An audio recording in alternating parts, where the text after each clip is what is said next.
So what's up everyone, and welcome back to our channel in another tutorial. In this tutorial, I'll show you how to index all pages on Google Search Console.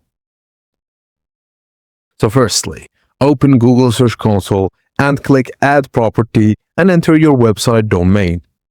Choose Domain and click Continue. Google will give you a TXT verification record. Open your domain provider's DNS settings and add a new TXT record using the value provided by Google. Save the record, wait for a few minutes, and then return to Search Console and click Verify. Once verified, open URL inspection in Google Search Console. Paste your Lovable website URL and press Enter.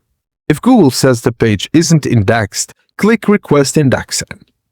Now, if your Lovable site has a sitemap, go to Sitemaps in Google Search Console and submit sitemap.xml. This helps Google discover your site's pages.